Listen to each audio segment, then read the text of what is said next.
जिंदाबाद। हनुमान बेनीवाल जिंदाबाद। हनुमान बेनीवाल जिंदाबाद। देखो देखो रे कौन आया, देखो देखो रे कौन आया। हनुमान बेनीवाल जिंदाबाद। हनुमान बेनीवाल जिंदाबाद। जोर से नारे लगाओ, हनुमान बेनीवाल जिंदाबाद।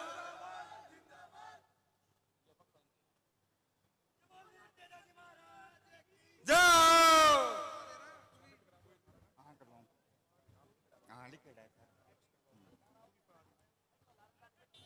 साथियों, पदमपुर की इस पावन धरा पे नेताजी का भव्य स्वागत करते हैं। अब साथियों, स्वागत सत्कार की इस कड़ी में सबसे पहले मैं मनेंद्र सिंह संधू जो माल्या अर्पण कर नेताजी का स्वागत करेंगे।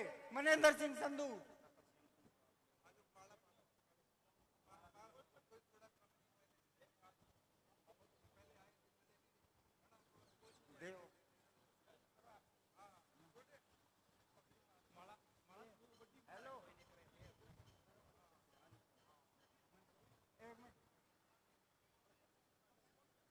नमस्कार जी। ए निबंधनी आपा आजा भाई। माला माला पिराओ यार, माला पिराओ। आप आओ आजा माला वाला। ओ भाइयों, माला माला।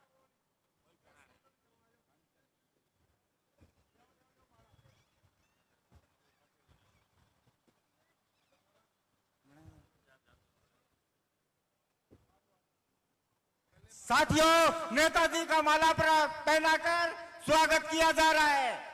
पदमपुर की इस पावन धरा पे नेताजी का भव्य स्वागत हो रहा है।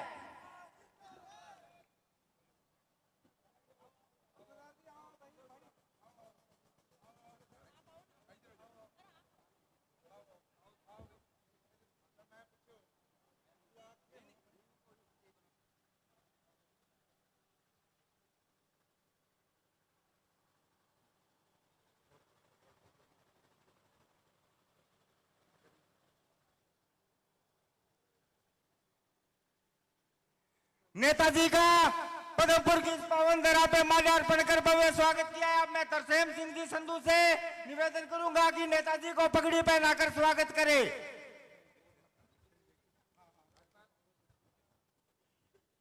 प्रिया सिंह जी मेघवाल का भी भव्य स्वागत है, जो अंतर्राष्ट्रीय बॉडी बिल्डर है। नमस्कार बहन। भाई साहब एक दिन बैठ थोड़े। आप पगड़ी बांधकर स्वागत करें।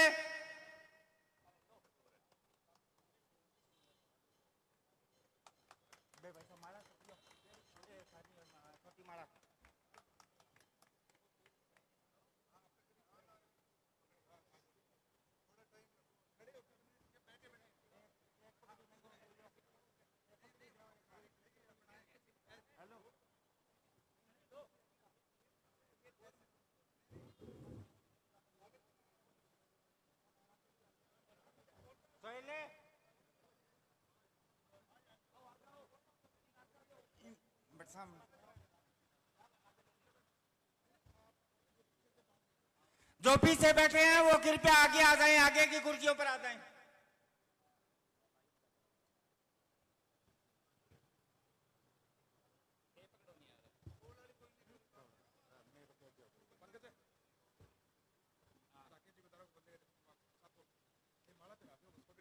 राकेश जी को द्वारा नेताजी को माला अर्पण करें।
बहन प्रिया जी मेघवाल से निवेदन है कि वो मंच पर आकर अपना संबोधन दे।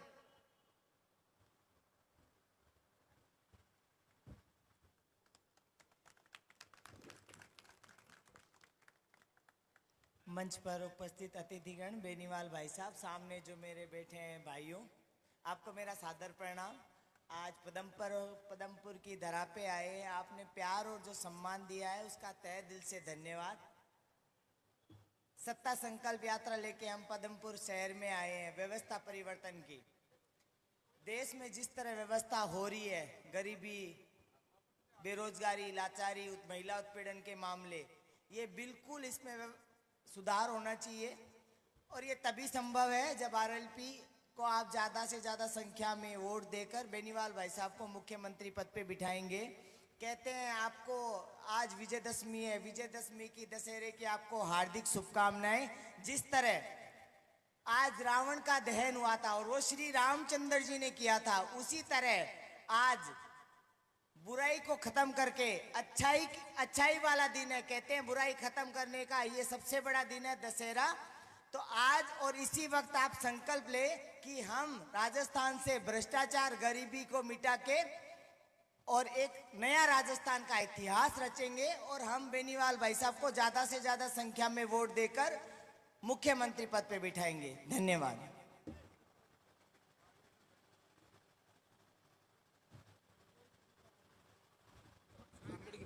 सीताराम जी नायक से निवेदन है कि वो अपना अगला उद्बोधन दें। सीताराम जी नायक।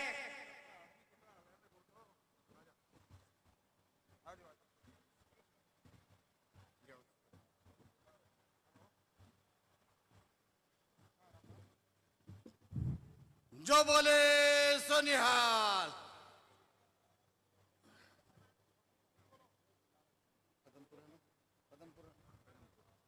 आपके गांव पदमपुर में सत्ता संकल्प यात्रा निकालने के लिए आपके गांव में सत्ता संकल्प यात्रा पहुंच चुकी।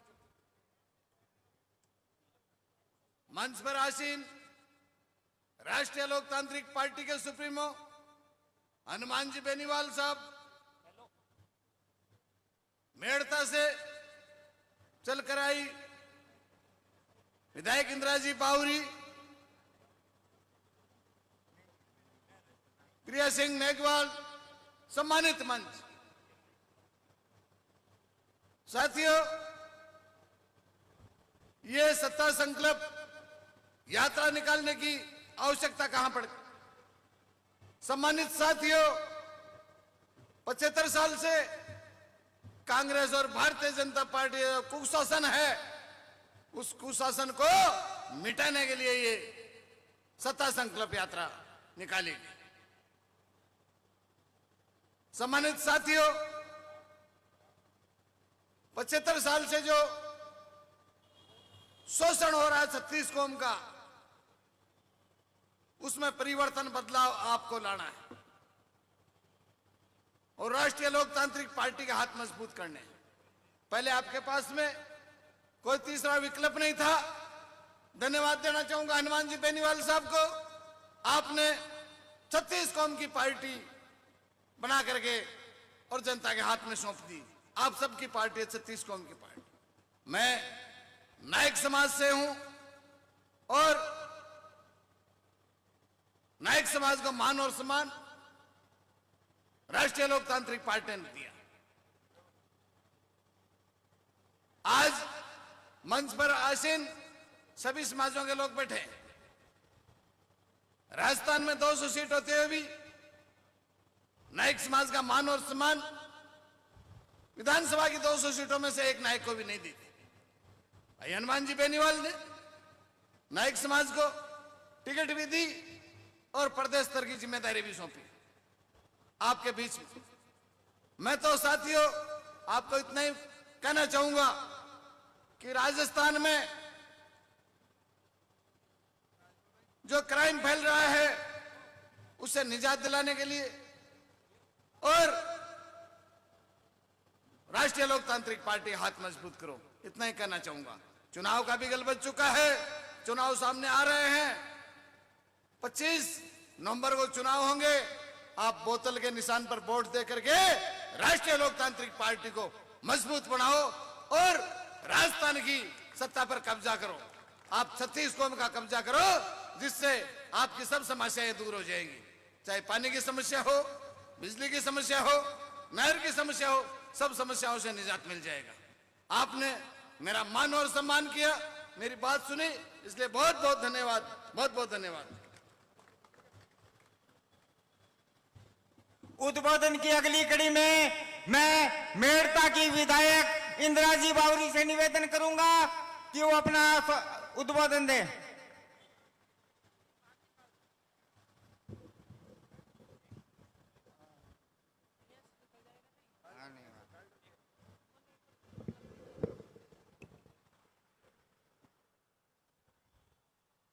राम राम, सबको नमस्कार। आज सत्ता संकल्प यात्रा में आपके बीच में मंच पर विराजमान 36 कौम के लाडला और नागौर के सांसद हनुमान जी बेनीवाल साहब, सम्मानित मंच और सामने विराजमान सभी हमारे पितृतुल्य बुजुर्गों, नौजवान साथियों, मैं तो आपने इतनी बात बतानी चाहूं कि आज हनुमान बेनीवाल जी एक मजबूत नेता है और 36 कौम की लड़ाई भी लड़े लोकसभा में और विधानसभा में। चाहे किसान की बात लो, चाहे जवान की बात लो, चाहे महिला की बात लो, सिर्फ हनुमान बेनीवाल जी आपकी लड़ाई भी लड़े और खुद की पार्टी बना के और खुद का जोश और जुज्बा खुद का लेके चल रहा है। और कई लोग तो आते हैं आपके पास और आपको बेखाव में लेके वोट भी ले लेते, पर आपकी बात में सुनवाई नहीं होती। सिर्फ एक आदमी हनुमान बेनीवाल जी 36 कौम की बात सुने और आपके बीच में दिन और रात आपके बीच में सेवा भी करे। और आने अभी शाम का ध्यान कौन रहे, शाम एक सुबह है। तो मैं आप सब वही निवेदन करनी चाहूं, 36 कौम के लोगों, अब की बार आरएलपी पार्टी को मजबूत करे और आने वाली टाइम में किसान का बेटा मुख्यमंत्री बने। धन्यवाद। राम राम। साथियों, अब मैं निवेदन करना चाहता हूं, जिस शख्स का आपको इंतजार था, उत्तर भारत का शेर हनुमान जी बेनीवाल से मैं निवेदन करूंगा कि वो अपना उद्बोधन दें और यहाँ के लोगों को संबोधित करें। हनुमान जी बेनीवाल।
पदमपुर में जोरदार जोशीला स्वागत सत्कार किया। आज सत्ता संकल्प यात्रा कर्णपुर विधानसभा क्षेत्र के पदमपुर इलाके से गुजर रही है। सत्ता संकल्प व्यवस्था परिवर्तन, इस सत्ता संकल्प हम किस चीज का ले रहे हैं? हम सत्ता का संकल्प लेके आगे बढ़ रहे हैं। सत्ता के माध्यम से हम इस राजस्थान की व्यवस्था बदलेंगे। वो व्यवस्था क्या बदलेंगे उसके बारे में मैं आपको बताना चाहूंगा। मैं राजस्थान में ऐसी व्यवस्था चाहता हूं कि कर्जे के तरह किसी किसान को आत्महत्या नहीं करनी पड़े, किसानों का संपूर्ण कर्जा माफ हो। ये पहली व्यवस्था राजस्थान के अंदर बदलेंगे। दूसरी हमारी व्यवस्था, डिग्री से पहले रोजगार की गारंटी हो। जब डिग्री ले बच्चा कॉलेज यूनिवर्सिटी की तो उसको रोजगार काम मिलेगा, सरकारी नौकरियां मिलेगी, प्राइवेट रोजगार मिलेगा, हम इस बेरोजगारी की समस्या का ठोस समाधान राजस्थान में कैसे करें, ये व्यवस्था राजस्थान के अंदर बदलना चाहते हैं। मैं व्यवस्था बदलना चाहता हूं राजस्थान के अंदर। पेपर लीक की जो घटनाएं हो रही है, आरपीएससी, माध्यमिक शिक्षा बोर्ड, कर्मचारी चयन आयोग, जिनकी बहुत बड़ी पेट पूरे देश के अंदर थी। लोग राजस्थान के अंदर पढ़ने के लिए बाहर से आते थे, और दुर्भाग्य देखिए कि पिछले 15 साल के अंदर जिस तरह प्राइवेट विश्वविद्यालय खोल के, चाहे जो इन स्कूल को मान्यता देके, चाहे जैसे लोगों को इस प्राइवेट सेक्टर में उतार के तो शिक्षा का बंटाधार किया, फर्जी डिग्रियों की बाढ़ आ गई, और अब तो हर पेपर बाजार के अंदर आउट हो रहा है। पेपर गिरोह पकड़े जा रहे हैं, लेकिन मूल व्यक्ति कौन है मुख्य जो पेपर आउट करवा रहा है, या आरपीएससी के अंदर कौन उसको नियुक्ति दे रहा है, चेयरमैन कौन बना रहा है, मेंबर कौन बना रहा है, इसकी जांच नहीं हुई।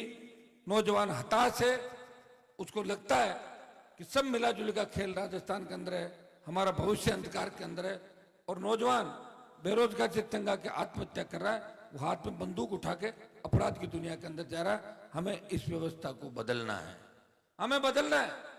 थाने और तहसील के अंदर गांव का गरीब आदमी किसान जाए तो थानेदार तहसीलदार उसका मान सम्मान करे और बोले, बाबा चाय पियोगे, कोल्ड ड्रिंक मंगाऊं, बिराजो सीट पे। ये व्यवस्था हम राजस्थान के अंदर चाहते हैं। हम ऐसी व्यवस्था चाहते हैं कि हमारी बहन बेटी रात को 12 बजे भी सड़क पे निकले, मजा ले, कोई सामने देख ले, वो इस तरह निकले जैसे घर के आंगन के अंदर घूम रही है। बेमुक्त अपराध मुक्त राजस्थान चाहते हैं। मैं ऐसी व्यवस्था चाहता हूं राजस्थान के अंदर। जिप्सम, रेत, China clay, sandstone, marble, granite जिस किसान के खेत के अंदर निकलता है, जिस किसान की जमीन में, उस पर अधिकार उसी किसान का हो। सोना, चांदी, तांबा, तेल सरकार का, और बाकी जो मिनरल है वो हमारे। ये व्यवस्था राजस्थान का हनुमान बेनीवाल चाहता है। वो ये व्यवस्था चाहता है कि जब गाड़ी खरीदते हैं उसके रजिस्ट्रेशन के 1.5 लाख, 2 लाख, 3 लाख रुपए जैसी गाड़ी की रेट होगी, हम रजिस्ट्रेशन कराएंगे और टैक्स भरेंगे। और टैक्स इस बात का है कि आपकी गाड़ी सरपट सड़कों पर दौड़ेगी। ये रोड टैक्स के नाम से आपसे लिया जाता है। रोड टैक्स ले रहे हो, डीजल पेट्रोल की कीमतें 100 पार चली गई, और फिर भी टोल टैक्स ले रहे हो। मैं ऐसी व्यवस्था चाहता हूं कि राजस्थान टोल मुक्त हो। पदमपुर से कोई ट्रक अगर मुंबई, मद्रास, कलकत्ता, हैदराबाद होके वापस यहाँ आता है तो 30,000 रुपए का टोल उसको देना पड़ता है। वो 30,000 रुपए जनता पर टैक्स लगता है। हनुमान बेनीवाल ऐसी व्यवस्था राजस्थान के अंदर चाहता है। वो चाहता है कि बेमुक्त, भ्रष्टाचार मुक्त राजस्थान हो। वो चाहता है कि भ्रष्टाचार अगर कोई करे, प्रदेश का मुख्यमंत्री और मंत्री भी भ्रष्टाचार करे, सशक्त लोकायुक्त, सीधी एफआईआर दर्ज करने की पावर लोकायुक्त को, और जुडिशियल करने की पावर भी जुडिशियल पावर लोकायुक्त को मिले। वो राजस्थान के अंदर ऐसी व्यवस्था चाहता है। वो चाहता है कि गंगानगर, हनुमानगढ़ के अंदर कभी पंजाब आंख दिखाता है, कभी हरियाणा आंख दिखाता है, और यहाँ के किसान पानी के लिए सदैव आंदोलित रहते हैं। रावला, गड़साना, जिस आंदोलन में भारतीय जनता पार्टी की वसुंधरा सरकार ने किसानों के सीने पे गोलियां बरसाई थी, सोयला टोंक के अंदर पानी की मांग करे, किसानों के सीने छलनी कर दिए थे। मैं ऐसी व्यवस्था चाहता हूं कि हरियाणा, पंजाब हमारे हिस्से का पानी लगातार दे, और पानी को लेके कोई दोनों जिले में आंदोलन नहीं हो, पीने का पानी समय पे मिले। और जो लुधियाना की फैक्ट्रियों का गंदा पानी, जहरीला पानी आ रहा पीने का, वहां ट्रीटमेंट प्लांट बड़ी मात्रा का लगे और शुद्ध पानी पीने का लोगों को मिले। हर पंचायत के अंदर ऐसी व्यवस्था हो। नजदीक 5-5, 7-7 पंचायतों के अंदर कॉलेज खुले। हमारी बेटियां पढ़ना चाहती है, लेकिन गांव में स्कूल नहीं है। सरकारी स्कूल है तो उसमें टीचर नहीं है। प्राइवेट स्कूल वालों की मनमानी चलती है। ऐसी व्यवस्था होनी चाहिए कि नजदीकी कॉलेज के अंदर, जहां भी 10 किलोमीटर, 15 किलोमीटर, 20 मीटर कॉलेज है, वहां गांव की बच्चों को पढ़ाने के लिए ले जाए और वापिस वो छोड़ के आए सुरक्षा के साथ। ऐसी व्यवस्था राजस्थान के अंदर चाहता हूं। मंडी में माल लेके जाते हैं, माल को सरकार खरीदते नहीं, राइडर लगा दिया कि समर्थन मूल्य पे खरीद होगी 25 क्विंटल खरीदेंगे, 50 क्विंटल खरीदेंगे। हम चाहते हैं कि एमएसपी पे खरीदो और किसान का जितना माल पैदा होता है वो पूरा अनाज सरकार खरीदे समर्थन मूल्य पे। ये व्यवस्था राजस्थान के अंदर मैं चाहता हूं कि आपके सपनों का राजस्थान हो। गंगानगर हनुमानगढ़ के अंदर जिस तरह नशे का कारोबार बढ़ रहा है, जिस तरह हमारा जवान नशे का आदी होके पूरा जीवन बर्बाद कर रहा है और उन माता पिता के सपनों को चूर कर रहा है, जो उसको पढ़ा लिखा के आगे ले जाते हैं, प्रयास करते हैं, जयपुर पढ़ाते हैं, दिल्ली पढ़ाते हैं, बाहर के अच्छी स्कूल कॉलेज के अंदर भेजते हैं, लेकिन नशे के कारोबारी कहीं न कहीं उन परिवारों को दीमक लगाने का काम कर रहे हैं। हम ऐसी व्यवस्था चाहते हैं कि बेमुक्त भ्रष्टाचार मुक्त राजस्थान हो। ऐसी भी जो भ्रष्टाचार करने वालों को पकड़ती है, लेकिन दुर्भाग्य से ऐसी भी पकड़ती है, भ्रष्टाचारी जेल में रहते हैं, लेकिन अभियोजन की स्वीकृति सरकार नहीं देती और उनका चालान नहीं होता, उनको फ्री कर दिया जाता है। ऐसी व्यवस्था हो राजस्थान के अंदर कि एक बार रंगे हाथों भ्रष्टाचार में पकड़ा जाए, वो वापिस जब तक केस का फैसला नहीं हो वो वापिस नहीं लगे। इसके लिए एसीबी के ज्यादातर कोर्ट खोल के उन मामलों का निस्तारण 1 या 2 साल के अंदर ऐसी व्यवस्था करें। अगर भ्रष्टाचारी है जेल जाए और नहीं है तो बरी करें। लंबे समय तक इस न्यायिक प्रणाली के अंदर लटका के छोड़ दिया जाता है और फिर वही व्यक्ति जो भ्रष्टाचारी है उसी इलाके के अंदर पोस्टिंग ले लेते हैं। राजस्थान में बहुत से लोग देखे, बहुत से कलेक्टर एसपी तो भ्रष्टाचार के अंदर रंगे हाथों पकड़े गए, लंबे समय जेल के अंदर रहे और तैयार होकर बाहर निकल पड़े, वापिस जेलों के अंदर कलेक्टर एसपी लग गए। इस व्यवस्था को कौन ठीक करेगा? कौन आपको मजबूत करेगा? कौन आपकी रखवाली करेगा? ये जो जातिवाद का जेर घोला राजस्थान के अंदर, ये वसुंधरा जातिवाद का जेर लेके आई, किसी की बहू, किसी की बेटी, किसी की समधन, किसी की ये, किसी की वो, ऐसा करके इसने राजस्थान को बांट दिया। हमें इस बात की चिंता करनी है कि हमारा राजस्थान आगे कैसे बढ़े, राजस्थान को विकास के पथ पे कैसे लेके जाएं। हमारे दोनों जिले जहां के जमींदार बहुत मजबूत हैं, लेकिन आज जो हालात हैं, ज्यादातर जमींदारों के ऊपर कर्जा है और उसका कारण कोई है, वो सरकारें हैं, वो सिस्टम है, वो जमींदार कर्जे के बोझ की तरह दबा जा रहा है। भाइयों, देश के अंदर जब तीनों कृषि बिल आए थे, उत्तर भारत के अंदर देश में जो सबसे नई पार्टी थी राष्ट्रीय लोकतांत्रिक पार्टी, जब पंजाब हरियाणा दिल्ली के किसानों ने कहा हनुमान जी आप मोदी की सत्ता छोड़ो और किसान कौम आपका इंतजार कर रही है, राजस्थान में किसान आंदोलन को हवा नहीं थी उस समय। भाइयों, अपने भाइयों की मदद के लिए जिस किसान आंदोलन का नेतृत्व पंजाब कर रहा था, हरियाणा यूपी दिल्ली किसानों का साथ दे रहा था, वो भी हमारे भाई हैं, हम भी उनके भाई हैं। और मैंने कहा कि बुरे वक्त के अंदर अगर भाई भाई के काम नहीं आएगा, दूसरा नहीं आएगा। हनुमान बेनीवाल ने मोदी की परोसी हुई थाली को ठोकर मार के इस NH 8 को जाम किया और 70 दिन देश का कोई सांसद सड़क पे बैठा, वो नागौर का सांसद था, वो चाहता तो कैबिनेट का मंत्री बन के अपना विरोध करके कैबिनेट मंत्री बन सकता था। 3, 8, 13, 18 के अंदर आपने सरकारों से लड़ते हुए किसी को देखा? जब हार्डकोर अपराधी राजस्थान के अंदर किसान के बेटों की छाती पे गोलियां बरसा रहे थे, उस समय नेताओं के मुंह पे ताले लगे हुए थे। एक व्यक्ति सड़क पर लड़ रहा था, विधानसभा में लड़ रहा था और लोकसभा के अंदर 24 मोदी का जयकारा लगाते हैं। एक व्यक्ति चाहे सेना को ठेके पे दे दिया।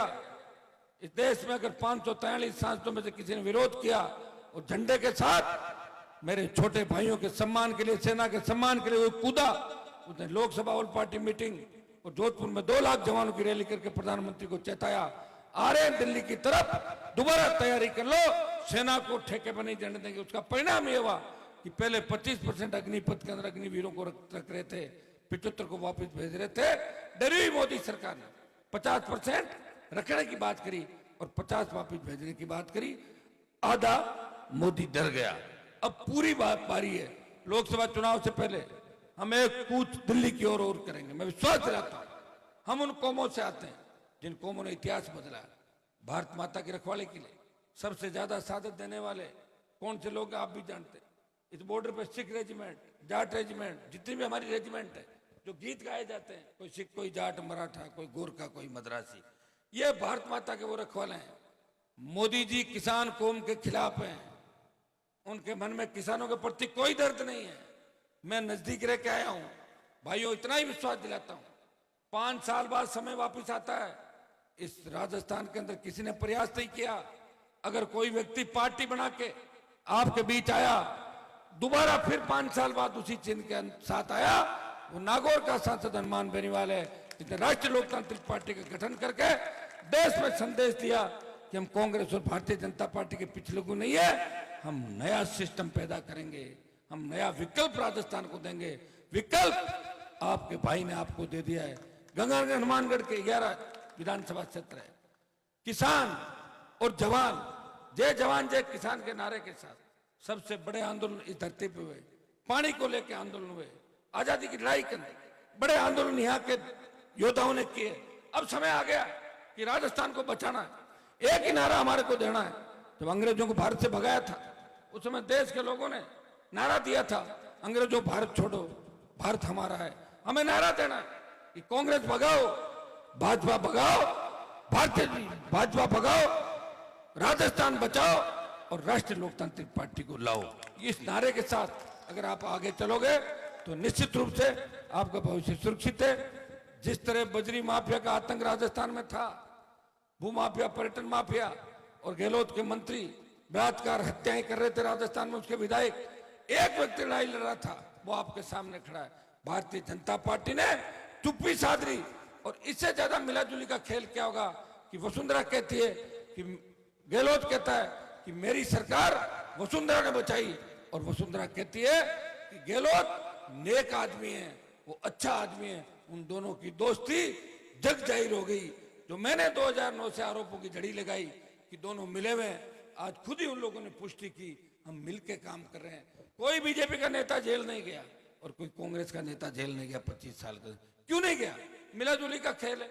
बना दो आरएलपी की सरकार, बड़ी जेल बनानी पड़ेगी अलग नेताओं के लिए, हो जाएगी शुरुआत पकड़ने की। तो सरकार चाहिए। तभी तो कह रहा हूं, सत्ता संकल्प, व्यवस्था परिवर्तन। हम बैठे बैठे कह रहे हैं यार ये आदमी बहुत बड़ा है, इसका हम कुछ नहीं बिगाड़ पाएंगे, इसकी पहुंच ऊपर तक है।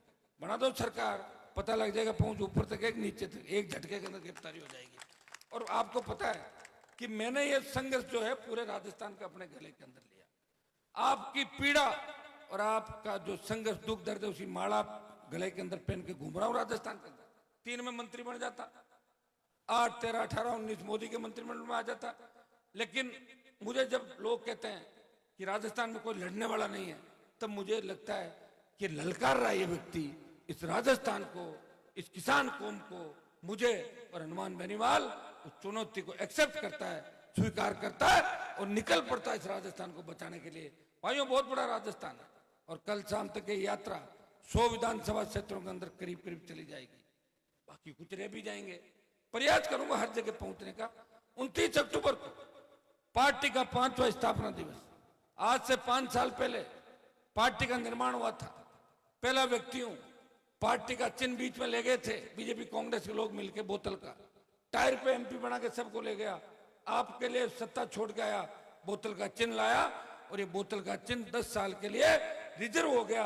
अब ये आरएलपी पार्टी राज्य स्तरीय पहली पार्टी है जिसका रिमोट कंट्रोल पदमपुर, गंगानगर, हनुमानगढ़ और किसी गांव ढाणी में बैठे किसान और जवान के पास है। मैं टिकट बांटने के लिए दिल्ली नहीं जा रहा हूं, मुझे परसों बैठना है। लोग कहेंगे आपकी सूची नहीं आई। सूची तो जब आएगी जब मैं बैठूंगा, तो टाइम भी तो मिलेगा। 3 बजे सोना और 10-11 बजे यात्रा के वापिस निकल जाना। अब मैं अगर नहीं आऊंगा, आप कह दोगे कि हमारे विधानसभा क्षेत्र नजदीक आ गए, बाहर से निकल गए। तो मैं नहीं चाहता कि कोई मुझे ये कहे कि हनुमान जी आए नहीं। मैं प्रयास कर रहा हूं कि राजस्थान के प्रत्येक कोने के अंदर जाऊं। वैसे चंबल के बीड़ से लेके बाड़मेर के धोरे और ट्राइबल बेल्ट तक 25 साल का जो संघर्ष है वो पूरे राजस्थान से देखा है।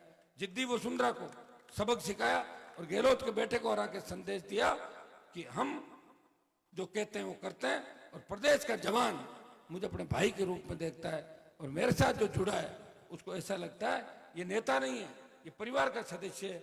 आरएलपी पार्टी नहीं, परिवार है, ऐसा आपको महसूस होगा। मैं आपसे आह्वान करता हूं कि गंगानगर हनुमानगढ़ के किसानों ने अंग्रेजों से लेकर आज तक जो लड़ाइयाँ लड़ी, आपका इतिहास अटा पड़ा है आपके संघर्षों की कहानियों से। इसलिए भाइयों, ताकतवर बनो। बहुत दुर्भाग्य कि बड़े बड़े लोग मंत्री विधायक रह गए, अथाक पैसा, लेकिन टिकट मांगने के लिए कांग्रेस बीजेपी के पिछले लोग बड़े हुए हाथ जोड़ के खड़े हैं।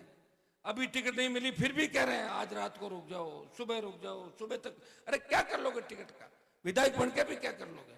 मैं विधायक सांसद रहा, मैं सत्ता छोड़ के निकला।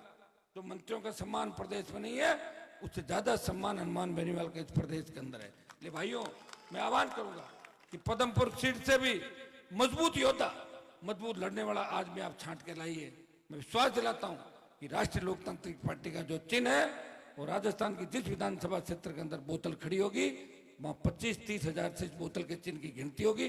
25-30 हजार अगला लेके आ जाएगा, 60 हजार में विधायक बन के चला जाएगा।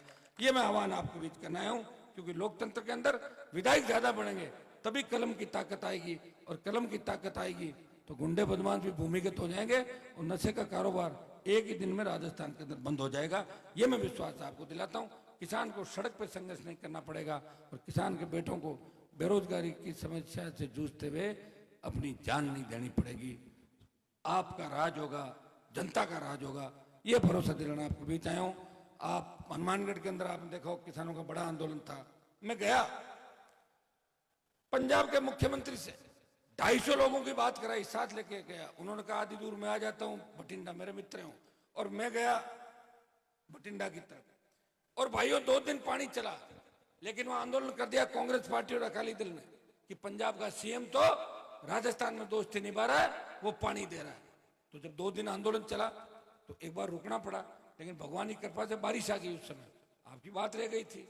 मैं शायद पहली ये वार्ता होगी कि पंजाब के मुख्यमंत्री के साथ आम किसान पहली बार वार्ता के अंदर बैठा था 70 साल के अंदर।